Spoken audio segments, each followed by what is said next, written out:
vai ótimos professores. Eu tenho Amém. dois homens que têm sido, para mim, grandes exemplos. Então, tem coisas que eu aprendo com o pastor Alex a fazer, e tem coisas que eu aprendo também a não fazer. Uhum. E com o pastor João da mesma Amém. forma. Então, não sei traçar um perfil assim. Eu me vejo como alguém um tanto moderado. Eu sou alguém que tenho pedido para Deus sabedoria. Nós ouvimos de um pastor, no encontro de pastores que nós tivemos, esse pastor, ele disse que ele tem esse dom de Deus, que é a moderação. Acontece, às vezes, uma bomba na igreja e um escândalo, enfim, e as pessoas vão fazer o quê? Elas vão exigir dele uma resposta, uma posição, uma providência. E ele fala, calma, vamos orar primeiro ao Senhor e o Senhor é quem vai trazer. Então, eu tenho buscado isso, Ale. Eu tenho buscado essa moderação, não agir precipitadamente, não tomar decisões precipitadamente. Amém. Então, eu não sei se eu vou ser aquele que dá chinelada, tem situações que você tem que dar. Sim. Você tem que dar, você tem que chegar firme, você tem que falar grosso com a pessoa, como eu falo quando precisa com algumas pessoas, mesmo que não são meus filhos, eu chego e falo o que precisa ser falado, tá entendendo? E tem situação que você tem que pegar um pouco leve, você tem que ir com calma, você tem que usar as palavras de maneira correta, porque depende de quem está ouvindo também. Eu estou perguntando isso aí porque, assim, a gente vem a nossa igreja, ela tem mudado um pouco, né? E hoje a gente vê muitos membros que eles são meio que não é errado também, né? Mas a gente vê muito questionamento em relação a algumas situações. E aí a minha pergunta é, tipo assim, se você vai virar pastor, possivelmente a gente deseja também que, lógico, o coração precisa estar na obra, né? Mas a gente deseja que você esteja aqui conosco, para acompanhar esse processo. E a igreja, ela vem passando por um processo de mudança, né? De membros, tem trocado, a gente tem mais membros hoje que questionam mais as coisas, que são mais envolvidos, que têm conhecimento um pouco melhor, não que os antigos não tenham, mas os que são mais idosos, né? Que a nossa igreja ainda é uma igreja um pouco idosa, a gente vê que tem muito pessoas de 45, 50 acima, né?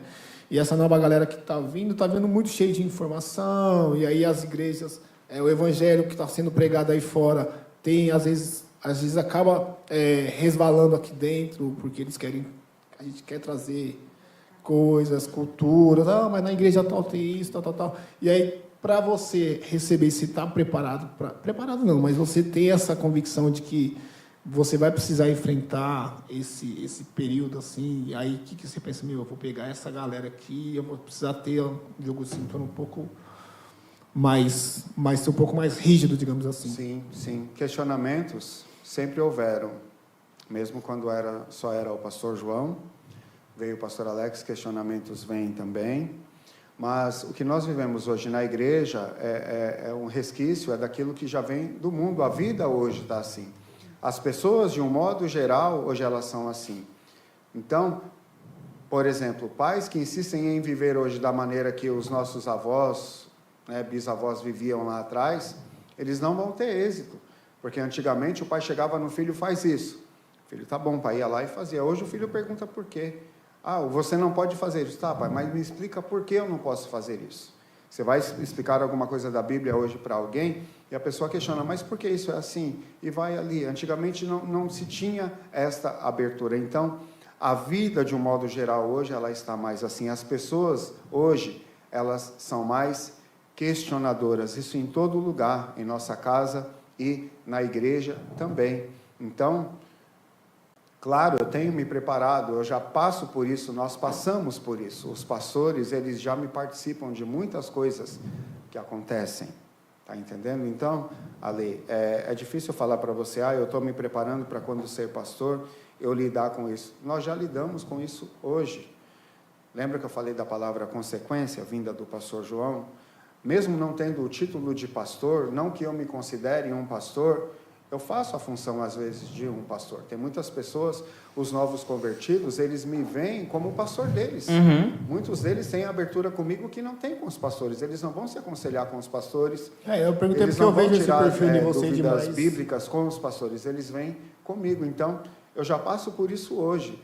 E tempos difíceis, né? Paulo fala em 2 Timóteo sobre as características do homem dos últimos dias. E nós temos vivido esse tempo Hoje já.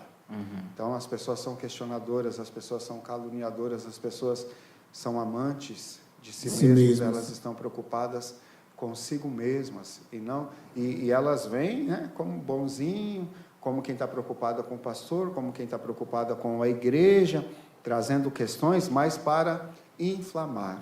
Sim. Então, a gente tem buscado orientação de Deus, preparo vindo de Deus para lidar com essas situações. Amém. Eu tenho... Você quer? Pode perguntar. Não, pode perguntar para a Vanessa, mas pode perguntar. Não. É que eu... por talvez não ter respondido da forma que você perguntou, como eu tenho me preparado lá na frente, mas eu volto a dizer, Ale, muita coisa eu já vivo hoje, a gente já vive hoje, a gente já passa por muita coisa hoje. Não, então, tranquilo, foi tranquilo. Não, é que o que eu vou perguntar... Eu tenho mais 3 perguntas aqui, mas que fogem um pouco desse tema ministerial, se você quiser continuar, Vanessa, pode aqui, ficar à rapidão. vontade. E você, Vanessa? Como você vê essa questão? Você já respondeu algumas coisas, mas a partir de agora, a responsabilidade de vocês aumenta um pouquinho mais também, né? Não que vocês não tenham antes, mas a postura, né? Que agora vocês vão ser filha do pastor Emerson. Os olhos das pessoas mudam. Infelizmente. Porque aí, assim, todo o cuidado que vocês já têm, vocês vão poder precisar triplicar. Sim. Porque vai resvalar lá nele também, da tia Vivi, né? Porque agora ela é mulher do pastor, perdeu o nome também, então... Ela já é diaconisa, né? Aí virou mulher do pastor. E aí, mas a filha do... é pastora. Quem é Vanessa? Eu não sei. O filho do pastor filho do pastor. Entendeu? Então, vocês estão... Como vocês estão lidando com isso, né? Acredito que com bastante maturidade. Sim. Acredito eu. Mas vocês já se perguntaram como vai ser para vocês isso? Vocês estão... Eu acho que a gente ainda nem se perguntou como vai ser, mas a gente entende, tá? Eu vou falar pelos meus irmãos também. A gente entende dessa responsabilidade de, querendo ou não, agora os olhos se voltam para você. Sim. Porque, ainda mais se a gente está falando de um novo pastor, sempre tem aqueles olhares, eu vou te acompanhar, para ver se você é bom mesmo. A gente sabe que tem gente E vai assim. ter, entendeu? E a pessoa, ela não vai acompanhar só o meu pai, ela vai acompanhar a vida dos filhos também, que, querendo ou não, reflete, né? Então, eu acho que essa maturidade de saber que a gente também vai ser visto, não que o olhar das pessoas importa, mas a gente precisa dar o bom testemunho, claro, e não trazer nenhuma discórdia e nada que atrapalhe o ministério dele. Então, eu acho que isso está bem claro na nossa cabeça, tá? Mas como vai ser... não dá. Também não é bom nem ficar pensando, porque senão a gente acaba jogando uma responsabilidade. Mas depois eu pergunto para Dan e para Esther. Como elas sabem. Essa cobrança, geralmente, ela é um pouco maior, porque, vindo do inimigo das nossas almas, ele sabe que muitas das vezes ele não podendo atingir o pastor, a pessoa a quem ele quer derrubar, se ele atingir um dos seus filhos... E isso acontece bastante, viu, gente? Entendeu? Principalmente em semanas que eles estão... tiveram uma visita difícil, alguma coisa, sempre alguma coisa está atingindo eu e meus irmãos, e eles sabem, a gente senta a hora e a gente entende que é um trabalhar. E vindo também por parte da igreja, por que a cobrança geralmente aumenta sobre os filhos do pastor? O pastor geralmente quem está mais à frente, é quem está pregando, é quem está encorajando, é quem está estimulando o povo a participar. Então, por exemplo, quando o pastor João está lá na frente, vai ter um trabalho de senhoras, ele menciona sobre algum trabalho de mulheres, para quem as pessoas olham? Será que a irmã Socorro está participando desse trabalho das senhoras? Quando ele convida lá, cadê os jovens da igreja que não vêm participar, que não vêm cantar no conjunto, que não vêm para a mocidade? O que as pessoas da igreja, para quem eles olham, em quem eles pensam? Tá, ele está falando lá, mas os filhos dele participam? Da mesma forma o pastor Alex, da mesma forma eu, que tenho pregado com certa frequência na igreja. Está entendendo? Por isso que muitas das vezes muda. Por isso que muitas das vezes os filhos eles são mais cobrados. Porque o pai que está lá, quem está lá encorajando, ele deve ter... E eu não quero dizer aqui também que a esposa do pastor, ela deve ser a presidente da Sociedade de Senhoras, ela tem que estar à frente de tudo, os filhos da mesma forma. Não. Sim. Mas, querendo ou não, a igreja ela vai olhar para a família do pastor. Porque se você está cobrando de mim, então eu imagino que o seu filho tem que estar também, né? Gente, deixa eu só... que a gente está no nosso chat e tem alguns comentários que eu vou fazer aqui para vocês, tá bom? A irmã Zélia de Freitas da Silva diz assim: boa tarde, tenho grande admiração pelo pastor Emerson e Viviane. Pastor Emerson. Alexandre, o microfone está abaixo, a gente já arrumou aqui, então tá bom. Bárbara Libarino, Deus abençoe grandemente a vida dos irmãos. Aqui, Eliette, cadê? Volta. Eliette Ferreira Brito. Sou abençoada por Deus por fazer parte dessa família, mas, aqui, ó, cadê aquela que eu acabei de ver aqui?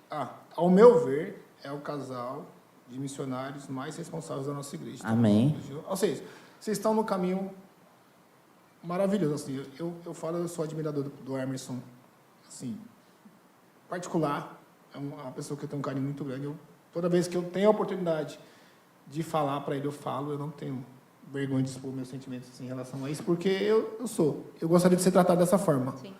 Se a pessoa gosta de mim, tudo bem, se não gostar, também chega em mim, olha, Alessandro, ó, já aconteceu situações da pessoa, não foi legal aquilo que você falou, tá, espero que não aconteça, mas se vier a acontecer, mais uma pessoa que tem um carinho especial, então... Fica aqui mais uma vez o meu voto. Irmã Vanessa, você já falou de tudo. Já tentei tomar um café aqui.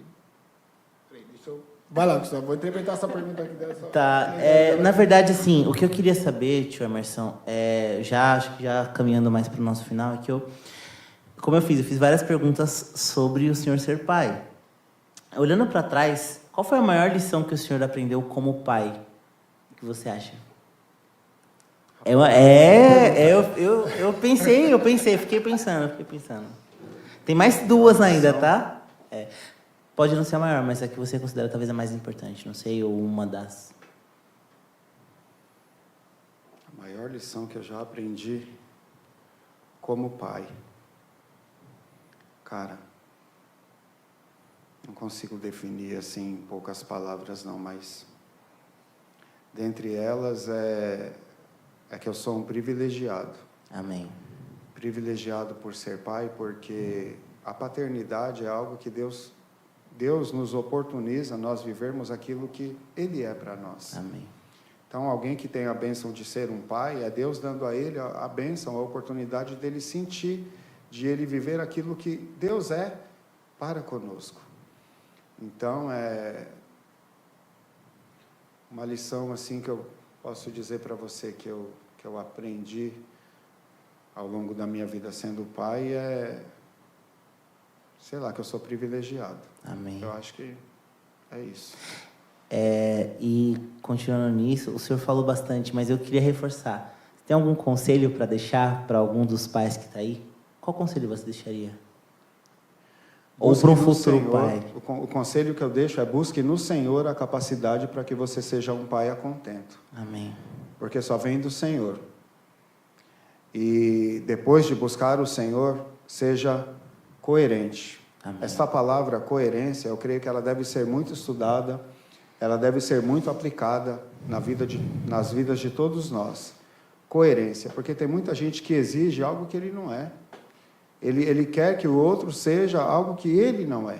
Quer que o outro faça aquilo que ele não faz. Cristo repreendeu os fariseus em Mateus 23, os escribas lá, por conta disso aqui. Olha, vejam o que eles falam, mas não se atentem para o que eles fazem, porque eles falam as coisas, mas eles mesmos não estão dispostos a cumprir. Então, coerência. Eu creio que essa é a segunda. Amém. Lição que eu dou, conselho que eu dou para aquele que quer ser um bom pai. Não, eu só tenho mais uma, que por que eu estou trazendo isso? Eu acho que é muito importante a gente enfatizar que as coisas nunca vão ser fáceis. Então, ser uma pessoa coerente não é algo simples. Você não conseguiria ser o exemplo de pai que é, a Vanessa não conseguiria ter esse exemplo de pai que ela tem se não fosse Cristo nas suas vidas. Sim. Se não fosse tudo que Cristo fez e faz até hoje, né? E aí, por final, a última que eu deixei para o final, que eu queria fazer é: o que você espera deixar como legado para os seus filhos, né? Tanto na vida espiritual quanto na vida pessoal deles. Acho que o senhor falou para mim que não existe vida espiritual, é tudo uma vida só. A vida é uma só. Qual é o legado que você espera por várias deixar áreas, né? O maior legado que eu quero deixar para os meus filhos é que eles digam, né? Quando eu partir para a eternidade, que eles possam dizer e ter essa certeza no coração deles: o meu pai era um crente. Amém. Amém. Esse é o maior legado. Não era o meu pai era bonzinho, o meu pai deu isso para nós, meu pai fez aquilo. Meu pai era um crente, era um servo de Deus. Esse é o maior legado. Sabe, não ouvir meu pai era um falso, né? Meu pai era isso, era aquilo. Meu pai era complicado. Sim, Não, meu eu pai penso era que o maior legado, e isso eu tenho buscado em Cristo, sabe? Deixar como herança para os meus filhos Cristo. Amém. E essa é a única herança que eles vão ter também. Porque tem muito pai que se preocupa com o material, né? Eu vou deixar para meu filho uma casa, um carro, o dinheiro e tudo mais, e Esquece o caráter, né? deixam de se preocupar, não, com o primordial, que é o espiritual. Eu quero... Foi interessante a resposta do Emerson, eu não quero que eles sejam como eu fui, eu não quero que eles façam... Não, eu quero que eles se lembrem de mim como um cristão verdadeiro, eu quero que eles se lembrem de Cristo. E isso é uma bênção, com certeza.